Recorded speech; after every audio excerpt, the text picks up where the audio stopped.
కార్యక్రమంలో పాణిగ్రహణం కథానిక వింటారు. రచన శ్రీమతి గోవిందరాజు మాధురి.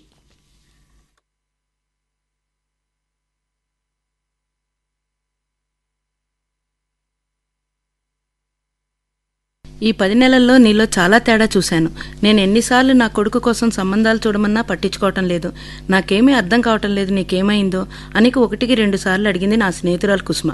మనం ఎన్ని వెతికినా ఈ కాలం పిల్లలు వాళ్ళకి ఎలాంటి సంబంధం కావాలో వాళ్లే చక్కగా చెప్తున్నారు. అందులో మీ అబ్బాయి కూడా అమెరికాలోనే ఉంటున్నాడు. ముందర అడుగు, తర్వాత నా మీద నిందలు వెద్దు కాని అన్నాను. ఒక్క సంగతి నేను ఖచ్చితంగా చెప్పగలను సునీత, నేను చూపించిన సంబంధం తప్పక చేసుకుంటాడు మా అబ్బాయి. మా వారి మాటల కన్నా నా మాటలకే విలువిస్తాడని చెప్పింది. ఇంకేమీ, సంతోషంగా మొదలుపెట్టు, నాకు తెలిసినవి నేను చెప్తాను అన్నాను. సరే, రేపు మంచి రోజు, ఇక ఆలస్యం ఎందుకు, వేద్దాం అడుగు ముందుకు అంటూ నా భుజం తట్టి, రేపటి నుంచి మనకి అదే పని, సరేనా? అబ్బా, ఈ 10 నెలల్లో మొదటిసారిగా పాజిటివ్గా రియాక్ట్ అయ్యావు. నీ కొడుకు పెళ్ళయ్యాక మిగతా ఫ్రెండ్స్ పిల్లల పెళ్లి సంబంధాల గురించి ఆలోచించటం మానేశావు సునీత.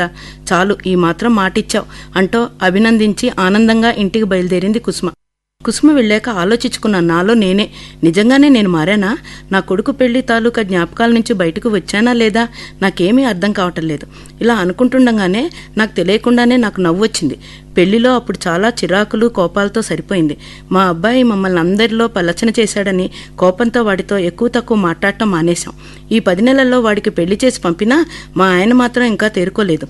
నేను స్లోగా ఏడవటం మాని ఆయా సమయాల్లో నా కొడుకు పద్ధతి తలుచుకుంటూ మమ్మల్ని ఎలా పరిగెత్తిచ్చాడో తలుచుకొని నవ్వుకుంటాను. అలా సీరియస్గా ఉంటే ఆరోగ్యం పాడవుతుంది తప్ప మరే లాభం లేదు. అందులో ఏ తండ్రి అయినా కొడుకు పెళ్లిలో చాలా మర్యాదలు జరగాలని ఎదురుచూస్తాడో, అలాగే తనని ఎంతమంది పొగిడితే అంత ఆనందపడతాడో, అలాంటిదేమీ జరగకుండానే మా అబ్బాయి పెళ్లి జరిగిపోయింది. మరి అప్పుడు బాధపడినా ఇప్పుడు కొన్ని సంఘటనలు ఇప్పటికీ నవ్వు తెప్పిస్తున్నాయి. అలా నాకు తెలియకుండానే నా కొడుకు పెళ్లి జరిగిన విధానం గుర్తుకు వచ్చింది. గతంలో ఏం జరిగిందంటే, నా కొడుకు సుధీర్ ఇండియాలో మంచి ఇంజనీరింగ్ కాలేజీలో బీటెక్ చదివి అమెరికాలో ఎంఎస్ పూర్తి చేసి ఉద్యోగం సంపాదించాడో అప్పుడే మేము ఓహో ఆహా అని గెంతే లోపలే తన ఆలోచన బయటపెట్టాడు పెళ్లి గురించి. అది ఎంత పని, చిటికలో వెతకమా అంటూ కొడుక్కి చెప్పారు మా ఆయన. అంతే, అప్పుడు మా ఆయన లెదర్ బిజినెస్ కొంచెం పక్కకు పెట్టి పెళ్లి కూతురిని వెతకటం కోసం మొదలుపెట్టిన హడావిడి పరుగుడు వాడి పెళ్ళయ్యేదాకా పరుగుడే పరుగుడు. అంతే, అక్కడే మేము పప్పులో కాలు వేసాం అన్న సంగతి తర్వాత తెలుసుకున్నాం. ఒకరోజు అమెరికాలో ఆఫీస్కి వెళ్తూ ఒక ఫోన్ కాల్ చేశాడు నా కొడుకు. అమ్మా, పడుకున్నావా? అరే లేదు నాన్న, చెప్పమ్మా అన్నాను ఆనందంగా. ఏమైంది? ఏదో మ్యాచ్ చూస్తా అన్నారు ఆతృత గొంతులో. ఇంకా అనుకొని 10 రోజులు కాలేదు అంటూనే పక్కనే ఉన్న ఆయనకిచ్చాను. ఆయన ఫోన్లో మాట్లాడుతూనే నా వంక కోపంగా చూశారు. ఏమి చేయాలో తెలియక వెంటనే ట్యూబ్లైట్ ఆపి బెడ్ లైట్ వేశాను. అమ్మయ్య, అక్కడ పగలు ఇక్కడ రాత్రి ఈయన చేత సందేశాలు చెప్పించుకోకుండా మంచం మీద వాలాను చదువుదామనుకున్న పుస్తకం పక్కన పడేసి. ఫోన్ పెట్టేస్తూ ఈయన నసుక్కుంటూ, అమ్మో వీడికి పెళ్లి జాస ఎక్కువైంది బాబోయ్, ఇక నుంచి తూచి మాట్లాడాలి, అర్థమైందా? నేను పడుకోననే తెలుసుకునే అన్నారు. మొట్టమొదటిసారిగా మా అబ్బాయితో ఫోన్ మాట్లాడి అంత అర్జెంటుగా పెట్టివేయటం. మొత్తానికి ఒక వారం రోజుల తర్వాత మా ఫ్రెండ్ ఒక సంబంధం వివరాలు ఇచ్చింది. వివరాల్లోకి వెళ్తే పెళ్లి కూతురు పేరు, గోత్రం, నక్షత్రం అన్నీ బాగున్నాయి అనుకుని వాళ్ళ తల్లిదండ్రులతో మా ఆయన మాట్లాడుతుంటూనే ఆయన ముఖ కవళికలు మారటం, కోపంగా ఫోన్ పెట్టేయటం జరిగింది. మా ఆయన ఆ పెళ్లి సంబంధం మాట్లాడాక ఒక 3 గంటల సేపు మౌనస్వామిలోలాగా ఉన్నారు. పలకరించాలన్నా నాకు కొంచెం భయమేసింది. కూల్ అవ్వాలంటే ఒకటే మార్గం, ఒక కప్పు కాఫీ. వెంటనే నా ఐడియాకి నేనే మెచ్చుకుంటూ, ఇదిగోండి మొదలు కాఫీ తాగండి, తర్వాత మిగతావి ఆలోచిద్దాము. ఆలోచించడం అనే మాట చాలా దూరం. ఈ కాలంలో మీ ఆడవాళ్లే అల్లుళ్ల గురించి చాలా దూరం ఆలోచిస్తున్నారు. కమర్షియల్ కాంప్లెక్స్ లాగా కమర్షియల్ మనుషులు పుట్టగొడుగుల్లాగా పుట్టుకొస్తున్నారు. నా బుర్ర చెడిపోయింది. కొన్నాళ్ళు నా దగ్గర వాడి పెళ్లిపాట పాడితే అంతే అనుకుంటూ తనకేదో పని ఉన్నదంటూ కింద ఉన్న తన ఆఫీస్ రూమ్కి వెళ్లారు. ఫోన్లో ఏమి జరిగింది తెలియాలంటే ఇంకో అరగంట పడుతుంది. ఈ మనిషి మామూలు అవ్వాలి కదా. ఈ లోపల నేను మా అత్తగారికి ఫోన్ చేసి 82 ఏళ్ల ఆవిడకి ఈ వార్తలు చేర్చా. చాలా ఆరోగ్యంగా ఉంటారు కాబట్టి సరిపోయింది. నేను చెప్పినవన్నీ అర్థం చేసుకుని కొడుకుతో మాట్లాడతానని హామీ ఇచ్చారు. మా అత్తగారికి నా మీద చాలా జాలి. మా ఆయనలో ఈ మధ్య ఒక మార్పు. అంతకుముందు కొడుకు ఫోన్ చేస్తే గంటల కొద్దీ కబుర్లు, ఇప్పుడు ఫోన్ మోగితే తెలియనట్టు ఉండిపోవటం నేను గమనించాను. అమ్మయ్య, భగవంతుడు ఆడవాళ్ళకి ఇలా గమనించే తెలివితేటలు ఇచ్చాడు కాబట్టి సరిపోయింది, లేకపోతే ఎన్ని కష్టాల్లో పడిపోయేవాళ్ళం, అందులోనూ నాలాంటి వాళ్ళు అనుకున్నాను. మర్నాడు పొద్దున కారులో మా మరిది అత్తగారిని మామగారిని తీసుకొని వచ్చారు. మా మామగారికి కొంచెం కోపం ఎక్కువ. ఇంకా పూర్తిగా కాలు ఇంట్లోకి పెట్టకుండానే మా ఆయనతో ఒక్కగానొక్క కొడుకు, వాడి పెళ్లి చూపులకి సతమతం, మమ్మల్ని పిలవటం అంట పెద్దగా అరిచారు. రండి రండి. అత్తగారికి మామగారికి రాగానే కాళ్ళకి నమస్కారం పెట్టాను. మరిదిని మర్యాదగా పలకరించాను. ఇలా చేస్తే వాళ్ళ కోపం పోయినట్లే. సరి సరి సంగతేంటి అడిగారు. ఆ సంబంధం వాళ్ళు నా కొడుకుని అల్లుడుగా కన్నా ఒక మంచి కొడుకుగా అత్తమామగారితో కలిసిపోవాలట. మిగతావి అమెరికాలో వాళ్ళ అమ్మాయి మన అబ్బాయి మాట్లాడుకొని మనకి చెప్తారట. పెళ్లి ముహూర్తాలు కళ్యాణ మండపం గురించి మాట్లాడేస్తున్నది ఆవిడ. మగవాళ్ళని మాట్లాడనీయటం లేదు. చిరగ్గా చెప్పుకొచ్చారు మా ఆయన. ఇంక మనం ఎందుకుట అక్షింతలు చల్లటానికా అన్నాడు మా మరిది కోపంగా. అక్షింతలా? మన అబ్బాయే చల్లేశాడు మా నెత్తిన. అంతకు మించిన కోపంగా మా ఆయన అన్నారు. మధ్యలో చిన్నవాడిని అంటావేమిటి? అత్తగారు తిట్టారు మా ఆయన్ని. మరే నీ మనవడా? వద్దులేరా, ఈ సంబంధం మనకి సరిపోదంటే. Why so what? వాళ్ళకు ఒకటే కూతురు. Understand them. ఇదంతా ఇక్కడ మామూలే. She's highly talented. Go ahead అంటాడు. పెళ్లి తొందర ఎక్కువైంది వాడికి అన్నారు అత్తగారికి జవాబిస్తూ. మరునాడు ఎవరికి వాళ్ళు సమస్య పూరించడానికి అబ్బాయి ఫోన్ చేస్తే పెళ్లికి తొందరపడకు బాబూ అని చెప్పాలని వీళ్ళ ఉద్దేశం. అలాగే ఆలోచిస్తూ ఆ రోజంతా గడిపారు. నాకు వంట చేస్తున్నా ఎక్కడో తెలియని ఆనందం. మొత్తం ఇంటిల్లిపాదిని ఒక ఊపు ఊపాడు నా కొడుకు పెళ్లి పిచ్చిలో. అమెరికాలో ఉన్నాడు కాబట్టి సరిపోయింది, లేకపోతే ఇక్కడ సాగేదే వాడి ఆటలు అనుకున్నాను. మొదట్లో నన్ను మా వాళ్ళు సరిగ్గా పెంచలేదని అనేవాళ్ళు. తర్వాత మా అత్తగారు కోపడినా నా మీద జాలితో, మనది ఉమ్మడి కుటుంబం, రకరకాల మనస్తత్వం గల మనుషులు వచ్చేపోయే ఇల్లు, మీ అమ్మ తెలివి కొంచెం కూడా రాలేదు, లోకజ్ఞానం కావాలి, బ్రతుకు తెరువు నేర్చుకో, బ్రతకాలి కదా నీవు అని నేర్పారు. అలా మొదలయ్యి చిన్న చిన్నగా అభివృద్ధి చెంది మొత్తం లోకజ్ఞానం ఉపయోగించి నిర్ణయాలు మా అత్తగారి మీద వదిలేసి నేను, నా తర్వాత నా తోడికోడలు ఇప్పటిదాకా లాక్కొచ్చాం మా జీవితాలు. నేను నా కోడలికి లోకజ్ఞానం నేర్పే రోజు వచ్చింది అనుకుంటే ఎంత ఆనందంగా ఉందో. రానే వచ్చింది ఇండియాలో రాత్రి, అమెరికాలో పగలు. అందరు రెడీగా ఉన్నారు. ఎవరు చేయవలసిన హోంవర్క్లు వాళ్ళు చేశారు మా అబ్బాయితో మాట్లాడటానికి. ఫోన్ మోగక మునిపే మా ఆయన కొంచెం మాట్లాడి మిగతా వాళ్ళకిచ్చారు. అందరితో సుదీర్ఘ చర్చల తర్వాత నాకిచ్చారు. నేను మాట్లాడి ఫోన్ పెట్టేసి నవ్వాపుకోలేక పెద్దగా నవ్వాను. అందరూ ఏమైంది అని అడిగారు. ఈసారికి బామ్మగారు తాతగారు చెప్పారు కాబట్టి తొందరపడకుండా ఆలోచిస్తాను. ఇంకా పాతకాలంలాగా అందరినీ సంబంధాలు అడగకండి. ఏంటి నాన్నకు చెప్పు, నా కోసం ఒక మ్యాట్రిమోనియల్లో నా పేరు రిజిస్టర్ చేసి మీరు సెలెక్ట్ చేసి సంబంధాలు చెప్పండి, అప్పటిదాకా డిస్కస్ చేయొద్దన్నాడు. పెళ్లి కూతురుతో ఎలా మాట్లాడావు అని అడుగుతుందేంటి బామ్మ ఆశ్చర్యంగా. ఫేస్బుక్ గురించి వివరించాను బామ్మకి. ఎంత సంతోషించిందో. బామ్మ తాతగారి ఫోటోలు ఈరోజే అప్లోడ్ చేస్తాను, చూపించమన్నాను. అది విషయం అంటూ నవ్వగానే మా మరిది నాతో పాటు జత కలిపాడు. మా ఆయనకి ఇంకొంచెం కోపం ఎక్కువైంది. మనవడు వాళ్ళ మాట విన్నాడని సంతోషించారు మా అత్తగారు. మనం చెప్పేదాకా వాడు పిల్లతో ఫోన్లో మాట్లాడనన్నాడురా. మంచి పిల్లాడు మా మనవడు. నీకే వాడికి సర్ది చెప్పడం రాక ఇలా చేస్తున్నావు అని మా వారిని కోపడి మర్నాడు ఊరికి బయలుదేరతామన్నారు. బుర్ర తిరిగింది మా ఆయనకి. ఎక్కడ ఆయన లాజిక్ దెబ్బతిందో తేల్చుకోవటానికి సమయం కావాలి. ఆ కోపం ఎక్కడ చూపించలేక నాతో అన్నీ మీ వైపు బుద్ధులు వచ్చేవాడికి అన్నారు. ఒక వారం తర్వాత ఆనంద జీవనం మ్యాట్రిమోనియల్ వాళ్ళతో మా అబ్బాయి సుధీర్ కుమార్ పేరులో రిజిస్టర్ చేసి వాళ్ళు చెప్పినట్టే ఆ ప్రొసీజర్స్ ఫాలో అయిపోయాం. ఇక మా రొటీన్లో మార్పు. శ్రద్ధగా పెళ్లి కూతుర్ల ప్రొఫైల్ చూడటం, గంటల కొద్దీ అవి నిజమా అబద్ధమా ఇలా వివిధ కోణాల్లో ఆలోచించి చాలా జాగ్రత్తగా మా వాడికి పంపి వాడు సరి అంటే మేము వాళ్లతో మాట్లాడే స్టేజికి తెచ్చాడు మా కొడుకు. ఈ తతంగం మనస్ఫూర్తిగా నచ్చలేదు మా ఆయనకి. ఒక్కొక్క రోజు నసుక్కుంటూ ఇలా అయిపోయాయి రోజులు. మనుషుల్లో మార్పు. పిల్లల మాటలు వినటం మానేశారు. ఐటీ సెక్టర్లు, ఉమ్మడి కుటుంబాలు లేకపోవటం, మర్యాదలకు గౌరవాలకు విలువలకు కాలం పోయి డబ్బుకు ప్రాధాన్యం, పెళ్లి అయిపోతే చాలు అనబడే అనేక అంశాల మీద మా ఇద్దరి చర్చనీయాంశాలతో తర్జనపడి పెళ్లి కూతుర్ని వెతకవలసి వచ్చింది. మా ఆయనకు బయటికి చెప్పుకోలేని బాధ. పెళ్లి కూతుర్ని వెతకటంలో ఆయన రోలు కంప్యూటర్లోనూ వాళ్ళ తల్లిదండ్రులతో బేసిక్గా డిస్కషన్స్తోనూ ఆగిపోయినందుకు.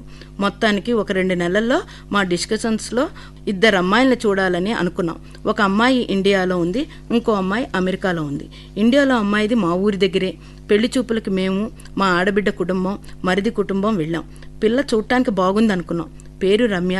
మా మరిది పెళ్లి కూతురు తండ్రితో మీ వైపు ఎవరూ కనబట్టం లేదేమీ అని ప్రశ్నించారు. ఆయన నవ్వుతో తల సవరించుకుంటూ ఒకసారే పెళ్లికి వచ్చేస్తారండి, కాలం మారింది, ఎక్కువ మంది ఉంటే పిల్లలకి నచ్చరు అన్నారు. పెళ్లి కూతురు తల్లి మా అమ్మాయి పెద్ద చదువులు చదివింది, సింపుల్గా పెళ్లి చూపులు కావాలనుకుంది జవాబిచ్చింది. ఏమి సంభాషించాలో తెలియక మేము ఒకళ్ళ మొహం ఒకళ్ళని చూసుకున్నాం. మా ఆడబిడ్డ మొగుడు అంతేలేండి అన్నారు వాళ్ళని సమర్థిస్తూ. ఆయన తన 2 కూతుర్ల పెళ్లి చూపులు ఇలాగే ఎవరినీ పిలవకుండా అమెరికా సంబంధాలు లాగిచ్చేశాడు. అందుకే అటు సైడు పలుకుతున్నారు అని నా చెవిలో చెప్పింది నా తోడికోడలు. నవ్వేశాను నేను. వాళ్ళు అలా అనేసరికల్లా మాకేం చేయాలో తెలియక మాకు తోచినవి ఏవో అడిగేసి తర్వాత ఆలోచించి చెప్తామండి అని బయలుదేరి వచ్చేసాం. మా అబ్బాయికి మా డెసిషన్ అంతగా నచ్చలేదు. మమ్మల్ని ఏమీ అనలేక ఒక వారం ఫోన్ చేయలేదు. పెద్ద కుటుంబంలో పెద్దవాళ్ళం అందరం ఆలోచించి వాడు అంత దూరంలో ఉన్నాడు, వాడి మనసు నొప్పించడం ఎందుకని కొన్ని విషయాలు వాడికి చెప్పకూడదని నిర్ణయించాం. మరో 10 రోజులకి అమెరికా అమ్మాయి ఫోటో చూసి అభిప్రాయం చెప్పమన్నాం. ఆ అమ్మాయి అమెరికాలోనే ఎంఎస్ చదువుతుంది. తల్లిదండ్రులు ఇండియాలోనే ఉన్నారు. మిగతా ప్రొఫైల్ చూసుకోమని ఫోన్లో చెప్పాం. అసలే నా కొడుక్కి పెళ్లి జాస ఎక్కువైందేమో వెంటనే ఫోన్ వచ్చేసింది వాళ్ళ తల్లిదండ్రులతో మాట్లాడమని. కానీ ఈసారి ఎవరిని అనలేక నన్ను పెళ్లి చూపులకి చుట్టారు రాలేదెందుకని, ఉమ్మడి కుటుంబాలు అందరికీ ఉంటే మంచిది కదా అనే కాన్సెప్ట్తో కాకుండా మిగతాది ఏవైనా మాట్లాడితే బాగుంటుందని సలహా ఇచ్చాడు. ఈ సలహాలు జీర్ణించుకోవటానికి నా వాళ్ళకి ఒక 2 రోజులు పట్టింది. మా వారి కోపం తారస్థాయికి చేరింది. వీడికి పెళ్లి చేయను, ఎక్కడ చెప్పుకుంటాడో చెప్పుకోమను అని ఒక కరుపరిచారు. నాకు నచ్చలేదు. మరి ఎలా? ఇలా అయితే ఇక మనమెందుకు? మన పెంపకంలో లోపమా? అర్థం కాలేదు. ఎలా నా మనస్సుకు సర్ది చెప్పుకోవాలో నాకే తెలియలేదు. సరే, భారమంతా ఆ భగవంతుడి మీద వేసి ముందుకు నడుద్దాం అన్నారు మా అత్తగారు. ఈ పెళ్లి కూతురు పేరు రాధిక. వీళ్ళ తల్లిదండ్రులు ఒక అరగంట ప్రపంచంలోని అన్ని విషయాలు మాట్లాడారు, అసలైనవి కాకుండా. మా అబ్బాయి గురించి మేము చెప్పాం. వాళ్ళ విషయాలు చెప్పనట్టుగా చెప్పారు. అర్థం చేసుకోవటం మా బాధ్యతలాగా మేము అనుకున్నాం. వాళ్ళ అమ్మాయి అమెరికాలో చదివించడానికి ఆయన ఖర్చుల గురించి రాగానే అంతా సరైపోతుంది అంటూ మాట మార్చేశారు. ఏం మాట్లాడాలో తెలియక వెళ్ళాక ఏ విషయం చెప్తామండి అని బయటికి వచ్చేసాం. మా మరిదికి బయటికి రాగానే మా ఆయన కంటే ఎక్కువ కోపం వచ్చింది. అసలు మగపెళ్లి వాళ్ళంటే ఈ రోజుల్లో లెక్కలేదు. పోండి వదిన, మనం ఆడపిల్లల పెళ్లిళ్ళు కష్టం అనుకున్నాం, కాదు ఈ రోజుల్లో మగపిల్లలకు పెళ్లి చేయటమే కష్టం అన్నాడు. ఈ కోపంలో కారు శరవేగంతో ఇంటి ముందుకొచ్చి ఆగింది. అన్ని విషయాలు విన్న మా అత్తగారు, పిల్ల నచ్చింది నా మనవడికి, మిగతా విషయాలు చూడండి, జీవనశైలి మారింది, దాంతోపాటు మనం ఎంత త్వరగా మారగలమో చూద్దాం అన్నారు. వారం తర్వాత మా అబ్బాయి దగ్గర నుంచి ఫోను. వాళ్ళ తల్లిదండ్రులతో మాట్లాడాడట. వాళ్ళకి మా అబ్బాయి నచ్చాడట. 2 రోజుల్లో అమెరికాలో ఆ అమ్మాయిని కలిసి మిగతా విషయాలు చెప్తానన్నాడు. Good match, let us wait and see అన్నాడు. మొత్తానికి వాళ్ళిద్దరికీ కావాల్సిన విషయాలు అన్నీ చర్చించుకున్నట్లున్నారు. మాకు పెళ్లి పనులకి గ్రీన్ సిగ్నల్ వచ్చింది. నిజం చెప్పాలంటే అమెరికా నుంచి వచ్చి పెళ్లి చేసుకుని పోతున్నారంటే మన ఊళ్ళల్లో మనకి ఆనందంతో కూడిన ఛాలెంజ్. 10 రోజుల్లో పెళ్లి చేసేయాలంటారు. అలా ఛాలెంజ్గా తీసుకొని మంచి రోజు చూసుకొని పెళ్లి పనులు మొదలెట్టాం. 10 రోజుల్లో వాళ్ళకి సెలవులు దొరికాయి. వాళ్ళకి లీవుకి తగ్గట్టుగా ముహూర్తాలు పెట్టాలి. బ్రాహ్మణుడికి వేరే ఎక్కడా ఒప్పుకోకుండా బుజ్జగిస్తూ డాలర్ల లెవెల్లో డబ్బు అడగకుండా ఇండియన్ కరెన్సీలో మాట్లాడుకోవాలి, ఒప్పించగలగాలి. అలా ఒకరిని జాగ్రత్తగా మాట్లాడి ఉంచారు మా అత్తగారు. మధ్యలో పెళ్లికూతురు తండ్రి ఊపిరి పీల్చుకోవటానికి కూడా గ్యాప్ ఇవ్వకుండా చాలా హడావిడిగా ఒక కళ్యాణ మండపం అడ్రస్ చెప్పి, బావుగారు అడ్వాన్స్ ఇవ్వనా అండి అంటూ చెవిలో ఊదరగొట్టేశారు 2 రోజుల పాటు. మా ఆయన ఇంకొంచెం పెద్ద మండపం సెంటర్లో ఏసీ ఉన్నది చూడండి అని చెప్పాక మళ్ళీ మాకు ఫోన్ చేయలేదు. ఈయన టెన్షన్తో ఫోన్ చేస్తే, అదేంటి బావుగారు, మీ అబ్బాయి మొన్ననే ఫోన్లో అది కన్ఫర్మ్ చేశారు, మీతో తనే స్వయంగా చెప్తానన్నారు. ఈయన సరే అయితే అని ఫోన్ పెట్టేశారు. ఇది ఇంకో రకం మనకి జీర్ణించుకునే శక్తి ఉన్నదా లేదా అని టెస్ట్ చేసుకుంటే ఛాలెంజ్ అనమాట. ఇక బంగారం వెండికి ప్రాధాన్యత అన్నారు. ఎందుకంటే అమెరికాకు ప్రియంగా వాళ్ళు తీసుకెళ్ళగలరు. అది మా తోడికోడలికి మహా సరదా. ఎప్పటినుంచో పెళ్లి కూతురికి అందరం కలిసి నగల దుకాణంలో ముచ్చటించుకుంటూ కొనుక్కోవాలని. ముచ్చటించుకోవటానికి టైం దొరకలేదు. అర్జెంటుగా పెళ్లి కూతురికి పెట్టవలసిన కొనేశాం. మా అత్తగారు ఆవిడ నా పెళ్లికి పెట్టిన వంశపారంపర్యంగా వస్తున్న కొన్ని నగలు నా కోడలికి ఏవి మ్యాచ్ అవుతాయో తీసి పక్కన పెట్టమన్నారు. అమెరికా కాబట్టి ముందర కొన్ని ఇచ్చి పంపుదామని నిర్ణయించారు. మరో ఛాలెంజ్ అయిన విషయం పెళ్లి పిలుపులు. ఇంట్లో ఉన్న అందరం కలిసి చుట్టాలవి, స్నేహితులవి, ఆఫీస్ వాళ్ళవి, చుట్టుపక్కల వాళ్ళవి లిస్టు తయారు చేయటం. టైం లేకపోవటం మూలకంగా రాలేకపోయామండి, అన్యదా భావించవద్దు, పెళ్లికి తప్పక రమ్మని చాలామందికి ఫోన్లో పిలుపులు చెప్పాం. కార్డులు పోస్టు చేయటానికి పనులు చేశాం. మా అత్తగారు కొంతమందిని బొట్టు పెట్టి పిలవాల్సిందే అన్నారు. అంతే, ఒక ముగ్గురం. పగలు రాత్రి అనేది మాకు అనవసరం అన్నట్టుగా పెళ్లి పిలుపులు చేశాం.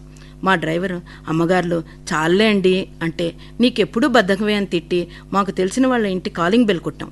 వాళ్ళు ఆశ్చర్యంగా మా మొహాలు చూసి ఏమి చెప్పాలో తెలియక మౌమాటంగా రండి రండి అన్న పిలిచారు. లోపలికి వెళ్ళి చూస్తే గడియారంలో రాత్రి 10:30 అయింది. వాళ్ళకి సారీ చెప్పి పెళ్లికి తప్పకుండా రమ్మని బయలుదేరుతుంటే వాళ్లే పెళ్లి కార్డు చూస్తూ, అది మీ తొందర, అమెరికా నుంచి వస్తున్న పిల్లల పెళ్ళా కానియండి అంది. అమ్మయ్య, మమ్మల్ని అర్థం చేసుకున్నారు. అని సంతోషించాం. అలా ముగిసింది మా పెళ్లి పిలుపులు. మా అత్తగారు ఇంకా బట్టల సంగతి చూడమన్నారు. అప్పటికే పెళ్లి రోజు దగ్గర పడుతుందని ఆవిడ కంగారు పెట్టేశారు మమ్మల్ని. మా ఆయన మరిది మగపిల్లల బట్టలకి ఆడవాళ్ల బట్టలకి మేము మళ్లీ పరుగుడు పందాలు. పెళ్లి కూతురు నుంచి పెట్టుబడి బట్టల వరకు తెచ్చి ఇంట్లో పడేసి మా ఇంట్లో కాలేజీకి వెళ్తున్న పిల్లలందరినీ మేము చెప్పినట్టు ఎవరికి ఏది పెట్టాలో వాళ్ళ పేర్లు కవర్ల మీద రాసి విడివిడిగా పెళ్లి కూతురు సూట్ కేసు, అటు పెళ్లి వారికి పెట్టవలసిన సూట్ కేసు, చుట్టాలవి పని వాళ్ళవి ఇలా రాయిస్తుంటే బాబోయ్ మా వల్ల కాదు అంట కవర్లు పెన్స్ మాకిచ్చి టీవీ చూడటానికి పరిగెత్తారు. మిగతావి మేము పెద్దవాళ్ళం చేసుకుని సూట్ కేసులన్నీ ఒక గదిలో సర్ది ఆ గది తాళం వేసి తాళం చెవి గొలుసుకు తగిలించుకున్నాను. మా వల్లే కాలేదు పాపం. చాలాసేపు చేయించాం పిల్లల చేత అనుకున్నాం. ఒక 5 రోజులు ఇంట్లో ఎవరు తిన్నారో లేదో మేము ఏమి చేస్తున్నామో తెలియని పరిస్థితి ఏర్పడింది. మా మరిది, వదినా మీ అందరూ ఒలింపిక్స్గా వెళ్తున్నారా, కొంచెం ఆగండి అని కోపడితే సరే తను చెప్పింది కరెక్టే అనుకుని మా అబ్బాయి వచ్చాక మిగతా చిన్నవి పనులు చూసుకుందాంలే అని ఒక పూట పనులాపాం. రానే వచ్చేశాడు పెళ్లికి 2 రోజుల ముందర మా అబ్బాయి. ఇక ఒక అరగంట వాడికి గ్యాప్ ఇచ్చాం. ఆ తర్వాత మేము చేసిన షాపింగ్స్ అన్నీ చూపాం. నా కొడుకు ఇంకా సంతోషంగా దుబాయ్ వెళ్ళినప్పుడు పెళ్లి కూతురికి గిఫ్ట్గా కొన్న నగలన్నీ డిజైన్స్ తన ఐఫోన్లో చూపించాడు. పెద్దవాళ్ళం అడగలేకపోయాం, కానీ పిల్లలు అన్నయ్య అన్నీ కొన్నావా అని ఆశ్చర్యంగా అడిగారు. పెళ్లి రోజు రానే వచ్చింది. అనుకున్నట్టే వాళ్ళ బంధువుల కన్నా మా వాళ్ళు ఎక్కువ. వాళ్ళు మగపిల్లల వాళ్ళలాగా కూర్చున్నారు. మా మొహాలు కొంతమందికి నవ్వుతో మరికొందరు కోపంగా కనబట్టట్టున్నాయి. వాళ్ళు అడిగిన విధానంలో నాకు అర్థమైంది. ముహూర్తం టైం దాకా హడావిడిగా ఉన్నాం. గట్టిమేళం అరుపులతో గట్టిమేళం వాయించడంతో ముహూర్తం అయింది. వచ్చిన వాళ్ళని గమనించి భోజనాల సంగతి చూసుకున్నాక అమ్మయ్య అనిపించింది మాకు. అన్ని పూజలు చేయించాం వాళ్ళ చేత. మా బాధ్యత అయిపోయింది. ముఖ్యంగా పెళ్లి కూతురు పెళ్లి కొడుకు చాలా ఎంజాయ్ చేసుకున్నారు. మా అబ్బాయి కనబడ్డ అందరికీ పెళ్లికి వచ్చినందుకు వంగి వంగి మర్యాదగా థ్యాంక్స్ చెప్పాడు. ఆనందంగా ఆ అమ్మాయిని అందరికీ పరిచయం చేసేశాడు. అది చూస్తే వాడి ఆనందమే మా ఆనందంగా అనిపించింది. వాళ్ళు హనీమూన్కి సింగపూర్ వెళ్ళి వచ్చి 2 రోజులు ఉండి వాళ్ళ ప్రోగ్రాం ప్రకారం అమెరికా వెళ్ళారు. మా అత్తగారు అన్నీ శ్రవ్యంగా జరిగాయి కదా అని దేవుడికి ఒక కొబ్బరికాయ కొట్టించారు. ఒక 10 రోజులు అందరం విశ్రాంతి తీసుకుంటూ మధ్య మధ్య పెళ్లి కబుర్లు చెప్పుకున్నాం. మా ఆయనకి పెళ్లి జరిగిన విధానం నుంచి తేరుకోవటానికి చాలా టైం పడుతుంది. కొన్ని మన చేతుల్లో ఉండవు అని రోజు మా వారికి సర్ది చెప్పే ప్రయత్నం చేసింది మా అత్తగారు. ఒక రోజు ఇలాగే ఏదో ఆలోచిస్తున్నానని అనుకుని నా తోడికోడలు నాతో ఏమైందక్కా అంది. చూడు, మనది ఉమ్మడి కుటుంబం కాబట్టి సరిపోయింది.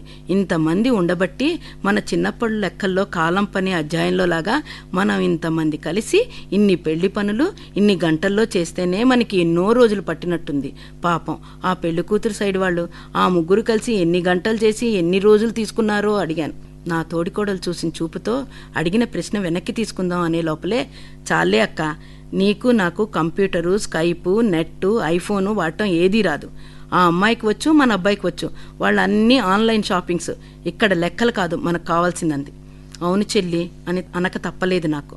మా వెనక కూర్చొని శ్రద్ధగా వింటున్నారేమో మా అత్తగారు అందుకున్నారు. అందుకే మీ ఇద్దరికీ మీకు పెళ్ళిళ్ళైన దగ్గర నుంచి మొత్తుకున్నానా, లోకజ్ఞానం బ్రతుకు తెరుగు నేర్చుకోండి అంటే విన్నారా? నేర్చుకోపోతే ఏం జరుగుతుందో తెలుసుకున్నారా అడిగారు. ఇంత పెద్దవాళ్ళమైనా కూడా ఒకేసారి ఏమైంది అత్తయ్య గారు అని చిన్నపిల్లల్లాగా అడిగాం. ఆవిడ, ఇహ నా వంత అయింది, ఇహ మీ కోడళ్ళు మీకు ఇంకా లోకజ్ఞానం బ్రతుకు తెరువు నేర్పుతారని నవ్వారు. మా ఇద్దరికీ నవ్వాగలేదు. నవ్వేసుకున్నాం. పాపం ఏమైనా మా అత్తగారు చాలా మంచిది అనుకున్నాం. మనము మన కోడళ్ళని ఇలాగే చూసుకోవాలని నిర్ణయించుకున్నాం. ఇంతలో కాలింగ్ బెల్ మోగ్గానే గతం తాలూకా జ్ఞాపకాల నుంచి బయటకొచ్చాను. తలుపు తీసి చూస్తే నా స్నేహితురాలు కుసుమ వచ్చింది. అమ్మయ్యా, నా లోకజ్ఞానం నా స్నేహితురాలి కొడుకు పెళ్లి సంబంధాల్లో ఖచ్చితంగా చూపించాలని గట్టి సంకల్పంతో నా స్నేహితురాలి చేతిని నా చేతిలోకి తీసుకుని మీ అబ్బాయి పాణిగ్రహణం 10 రోజుల్లో చేయించి చూపిస్తానని మాట ఇచ్చేశాను. అంతే, నా స్నేహితురాల ఆనందానికి అవధుల్లేవు. నన్ను దగ్గరికి తీసుకుంటూ చాలా థ్యాంక్స్ అంది. పాణిగ్రహణం 10 రోజులలో అవ్వాలంటే మొదటి స్టెప్ మ్యాట్రిమోనియల్ వాళ్ళ ఆఫీస్కి పెళ్లి కొడుకు పేరు రిజిస్టర్ చేయటానికి ఇద్దరం కలిసి ఉత్సాహంగా ముందడుగు వేశాం. అంతే, మళ్ళీ అలా మొదలైంది అక్షింతలకి మరో పెళ్లి కథ.